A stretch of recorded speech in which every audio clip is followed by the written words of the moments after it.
गुरु प्यारी साध संगत जी, राधा स्वामी।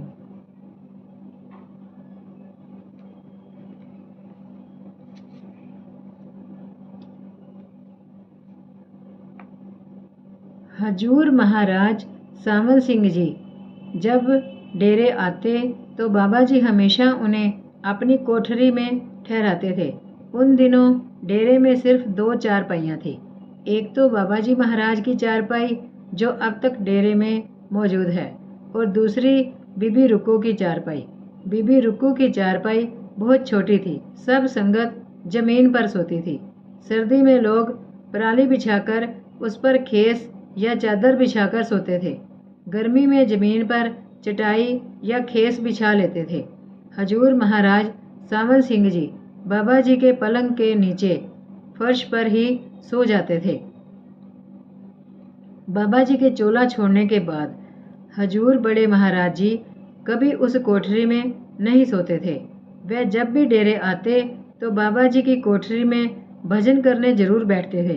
बाद में जब कोठरी की जगह कमरा और मौजूदा इमारत बनाई, तब हजूर जी ने इस बात का खास ख्याल रखा कि बाबा जी महाराज जी की पवित्र कोठरी के मलबे में से कुल ईंटें, मिट्टी, पत्थर आदि का एक कण भी बाहर ना जाए।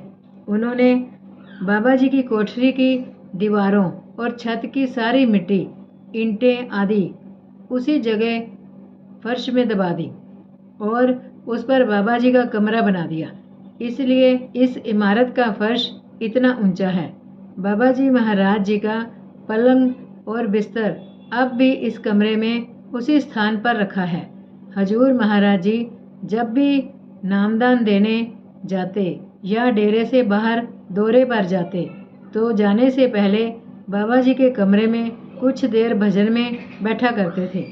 यही नियम सरदार बहादुर महाराज जी और महाराज चरण सिंह जी का भी रहा है।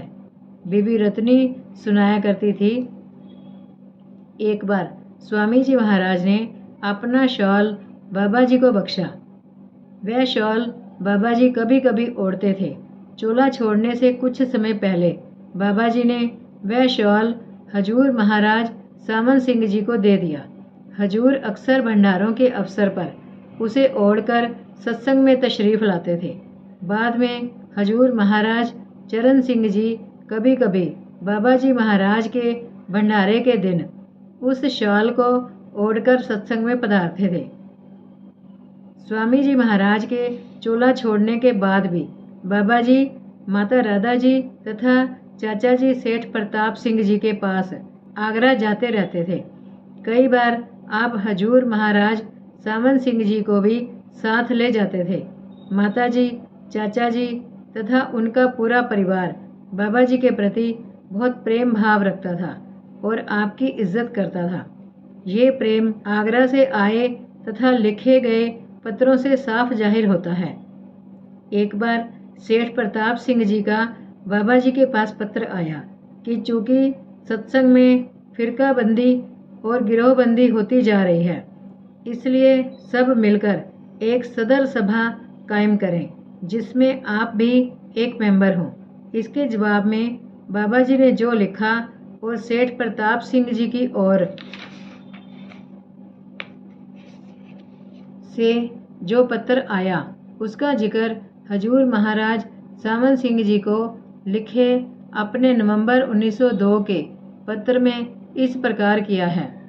आगरा से जनाब चाचा जी का हुक्मनामा आया था कि 10 मेंबरों के लिए तुम दस्तखत कर दो, जो कि तय हुए हैं। मैंने चाचा जी से अर्ज की कि मैं हजूर स्वामी जी दीनदयाल को और आपको और महाराज सुचेत सिंह और सुदर्शन सिंह और स्वामी जी के वंश के सिवाय किसी को नहीं मानूंगा। पीछे माना नहीं, न आगे मानूंगा। फिर वह हुक्म दोबारा वापस हुआ कि इसी तरह चाहिए था। तुम्हारी प्रीति और प्रतीति देखनी थी, सो देखी गई और बहुत खुश हुए।